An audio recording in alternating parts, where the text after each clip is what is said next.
안녕하세요. 화상관제인 홍익 변호사입니다. 오늘부터 부인권을 한번 하겠습니다. 양도 많고 어렵기도 하고 하지만 또 되게 많이 행사를 하기 때문에 부인권은 관제인도 잘 알아둬야 되고 대리인, 채무자, 이 부인권이 뭐냐, 관제인 입에서 부인권이라는 게 나오는데 의의를 한번 보겠습니다. 부인권이란 파산선고 전에 채무자가 파산채권자를 해하는 행위, 해로운 행위죠. 그 행위의 효력을 부인하고, 그래서 부인권입니다. 이탈된 재산을 파산재단에 회복하기 위하여 파산관제에 행하는 법상의 권리다. 391조. 채무자가 재정적 위기 상태에 빠지게 되면, 어려워지면 채무자를 비롯한 이해관계인들은 각자 자신의 이익을 최대한 확보하기 위한 행위를 하게 될 유인을 갖게 되죠. 이게 이제 이기적 인간, 합리적인 인간을 상정한 겁니다. 뭐 도덕적 인간, 뭐 예의 바른 인간 이런 건 아니죠. 경제적으로 자기가 자기 이익을 위해서 최대한 이기적인 인간을 상정한 겁니다.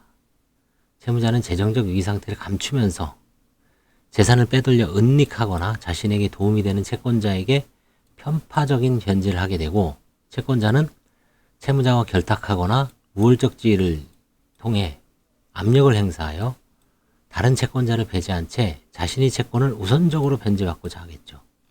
그러나 채무자와 채권자의 이와 같은 행위는 채권자 등 이해관계인 사이의 불평등을 초래하겠죠. 그래서 채무자 재산이 공정한 환가 배당이라는 파산제도의 근본 목적을 훼손하게 됩니다. 부인권은 이와 같이 파산 절차 전에 행한 채무자의 일정한 행위를 사후에 부인하여 나중에 부인한 겁니다. 파산제도로부터 일탈은 이제 빠져나간 거죠. 원상으로 회복시킴으로써 이해관계인 사이 공평한 배당을 가능케 하는 것을 목적으로 하고 있습니다. 파산 절차상의 부인권과 민법 406조의 채권자 취소권은, 양자는 채무자를 해야 하는 행위 효력을 부인하고 일탈된 공동담보 회복을 도모하여 채권자들을 보호한다는 점에서 제도적 취지를 같이 하고 있습니다. 이제 나중에 뭐 교과서나 깊은 이 주석서 같은 걸 보면 이론적으로 두 권리는 모두 로마법상의 채권자가 제3자에 대해 재산상 이익이 반환을 소구할 수 있는 권리인 악치오 파울리나 소권, 이게 로마법상의 개념입니다. 파울리나 소권에서 유래하고 있다라고 보고 있죠. 그러나 채권자 취소권은 개별 채권자들이 행사하는 거고, 부인권은 관제인이 행사하는 거죠. 그래서 사행이 취소권자에게 채권자에게 인정되는 권리로서 사행이 당시 채무 초과의 상태에 있어야 하고, 그 취소의 대상의 행위나 행사의 방법 등이 매우 제한적입니다.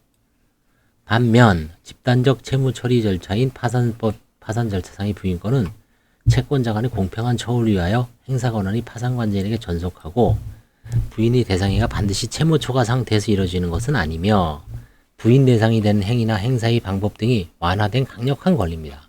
175. 그렇죠? 각조 175. 그렇죠?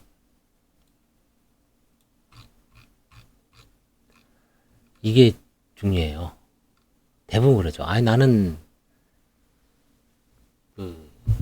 부인권 행사 그 당시엔 채무 초과도 아니었다. 그렇죠. 채무 초과가 아닌 상태에서 이루어져서 결과론적으로는 배당에서 불균형을 발생하면은 편파행위는 되는 겁니다. 그렇죠? 이게 사행위나 이거보다 훨씬 범위가 넓죠. 그러나 채무자가 행한 거래행위 효력을 사후에 부인하는 것은 거래의 안전을 해하는 결과를 초래하죠.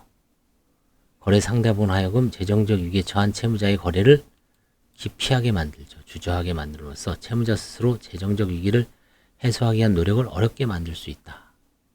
그럼 이런 경우에 이제 채무자들은 자금 조달에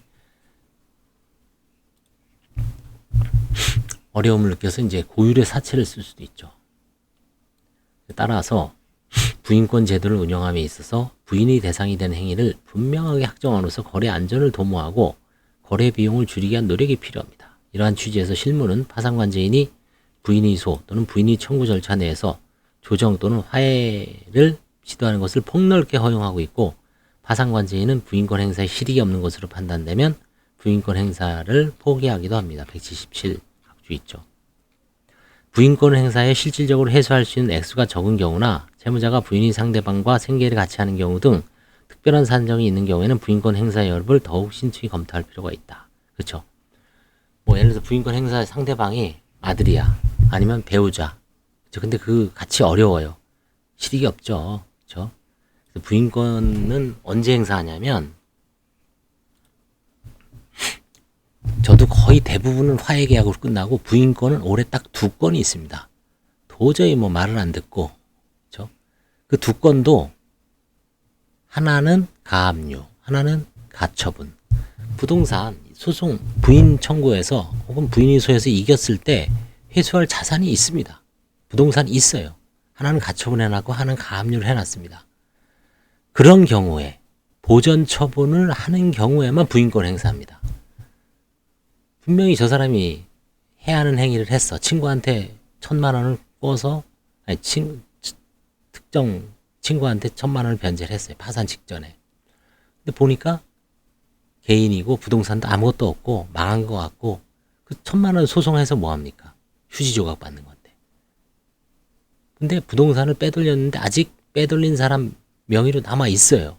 아, 잘 됐다. 그러면 가처분이나 가압류를 하는 거죠. 근데 이미 팔아먹었어요. 그런 경우에는 사실상 실효성이 없죠. 원상 회복이 불가능하죠. 물론 그 전득자도 악이면 상관없지만, 글쎄요, 전혀 다른 사람이라면 질 가능성이 높죠. 그래서 부인권은 상당히 뭐 관제인이 강력한 권한은 맞습니다만 행사를 할 제약이 많습니다. 실익, 가장 어려운 게 실익이죠. 실익이 있어야 부인권 행사한다. 그게 이제 정답입니다. 예, 부인권의 의의, 이거 아마 뭐 차분하게 읽으면 일반인 분들도 아, 이게 뭔가 채무자의 문제된 행위를 관제인이 제어하는 권한이구나 라는 걸 느끼면 되겠습니다. 감사합니다.